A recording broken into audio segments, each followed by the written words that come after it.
It's June 10th, 1605, and another remarkable event is about to be uncovered by Arion, Rebecca, and Olly, the Retrospectors.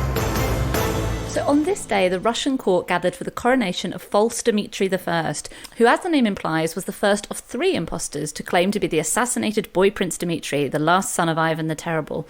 But unlike the others, he not only managed to get here and be crowned, he managed to reign as Tsar of Russia for almost a year. Yes, he was, in fact, the monk Grigory Otrepiev. And so yet again, on the Retrospectors, we are encountering monks behaving in ways that don't seem that monkish. This was a pretty sort of bloody uprising to enable him to become Tsar on this day. But to be fair, he'd only become a monk in the first place. There's a lot of people in this story that end up in convents and stuff because he couldn't be in Moscow because he'd previously been involved in some pretty dirty politics. And so now he was back, claiming to be this Prince Dmitry, but he'd come backed by Lithuanian and Polish nobles as well as Jesuits, and then he'd put together this army of Cossacks and various kind of assorted rebels who then invaded Russia in the autumn of 1604. And several Russian boyars, who are kind of the aristocracy of this era of Russian history, then pledged themselves to him, which was kind of for selfish reasons. It gave them a legitimate reason not to pay taxes to Tsar Boris. And so his forces were actually defeated militarily, but he attracted followers through the whole south of Russia through having led this rebellion in the first place.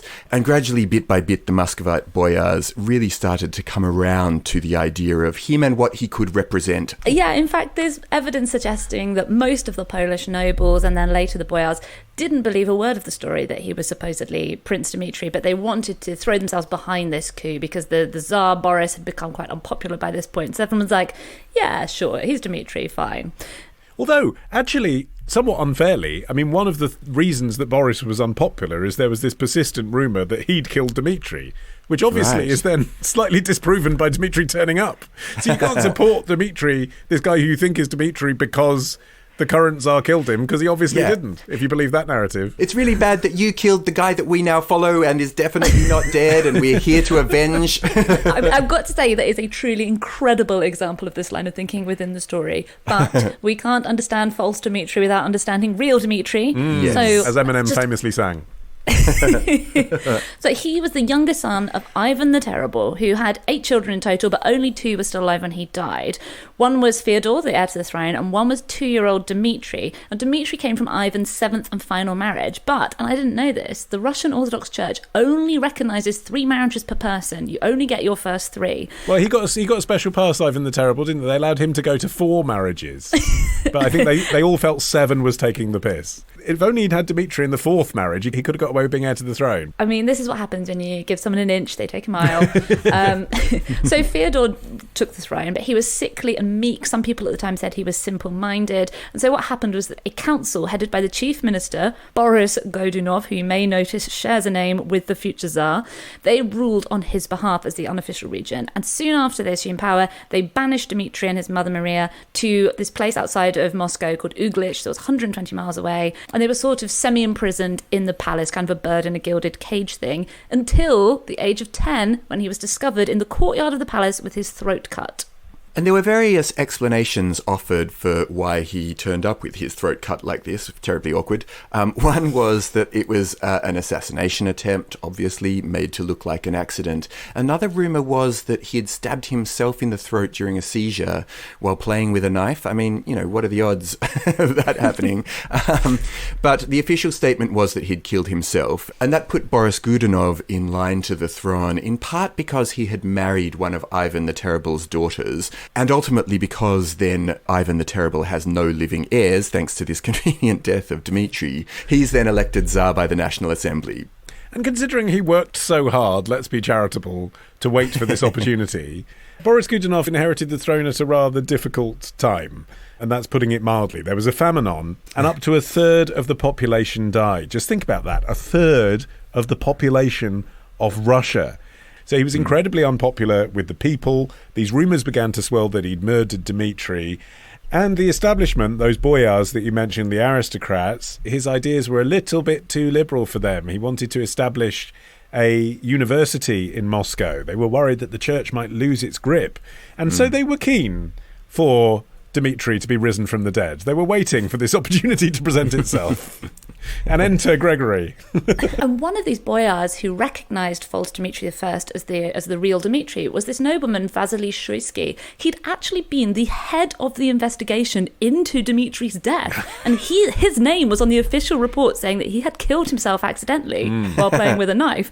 He then turns around and recognises Dmitry. And then he goes on to play a central role in False Dmitry's fall from power as well, by going back and saying, no, actually, he was assassinated. I mean, everyone is falling in line at this stage. Dmitry's own mum, the widow Maria Nagaya, who was married to Ivan the Terrible, she accepted that here was Dmitry and confirmed the story. So you really do get a sense that the powers at the time were lining up behind Dmitry because they just wanted Boris out. But also that the men in control were pretty fearsome.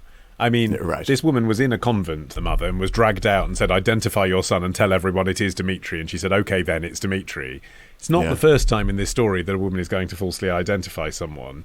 And you hear about what happened to the women when False Dmitry took the throne. Boris Godunov's wife was strangled by Dmitry's men. And Fedor, his son, had to watch as that happened to his mother. In fact, False Dmitry Otrepiev and his army killed all of Boris's family, except his daughter Xenia, whom he took as a mistress. I mean, that is going to be a strange relationship, isn't it? I mean, he's the king now. He could have anybody, but he's decided to have as his female companion the former king's daughter, having killed her mum. And, as I said, her brother Fedor, he died after one of the soldiers ripped off his testicles.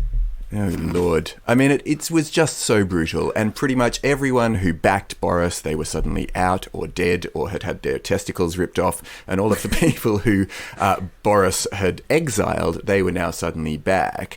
But it didn't really last terribly long because... No, not worth the effort. Yeah. The moral is, don't be Tsar of Russia, it's hard. I think that's right, because, False Dmitry seemed pretty incompetent and not very good at Tsaring, and he pretty much immediately alienated his supporters by failing to observe the traditions and customs of the Muscovite court, and he favoured the Poles, after all they'd backed him to bring him into power. And so this really pissed off the Muscovites, and he then set about trying to organise this really elaborate Christian alliance to drive the Turks out of Europe. And altogether, that led Shuisky, who Rebecca mentioned earlier, to lead a coup against him as well. So we've got coup, counter-coup, and on it goes, really. And it seems like the catalyst for the uprising was actually his marriage. He married a Polish Catholic, and he was already suspected of being a bit too chummy with the Poles and way too chummy with Catholics. Suspected of being a bit too chummy with the Poles. He'd previously led a full incursion by the Polish-Lithuanian army. I think they just happened to be around. I think they're in cahoots. Yeah. The signs were there if you were prepared to look for them.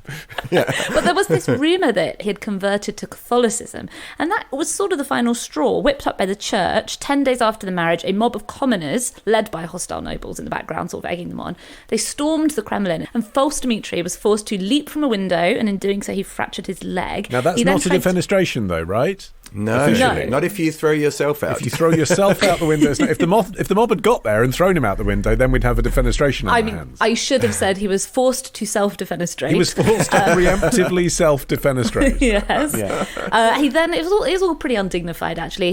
He tried to hide in a bathhouse and he was dragged out and killed by the crowd. He was cut into pieces, then cremated, then his ashes were stuffed into a can and shot out of a cannon in the general direction of Poland, which is like the ultimate expression of go back to where you came from.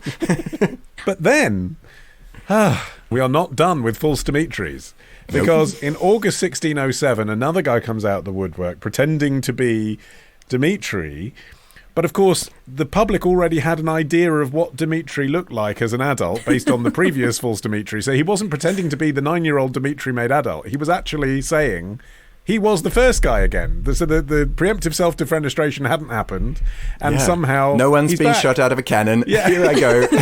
All of those rumours are untrue. All those disemboweled bits of body that you've seen around the town, that didn't happen. And look, I've got a woman to prove it, everyone. Not at all at gunpoint. Here's a woman. It's False Dmitry I's wife, who says, yes, I am Dmitry. I'm the same man that she married. Hooray! I'm back! It was literally the following year from Dmitry's execution. It wasn't like 20 years had passed. No. Yeah, and he looked nothing like Dmitry I. That's the other wild thing, that he's just like, yep, I'm that guy, let's do it. Also, why would you want to be that man when you know what happened to him? That's the weird thing, isn't it? Oh, true. You're like this, but without the bit at the end where my ashes get fired in a cannon towards Poland.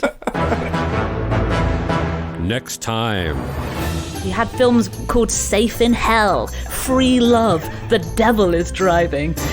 Love the show? Support the show. Patreon.com/retrospectors. Part of the Acast Creator Network.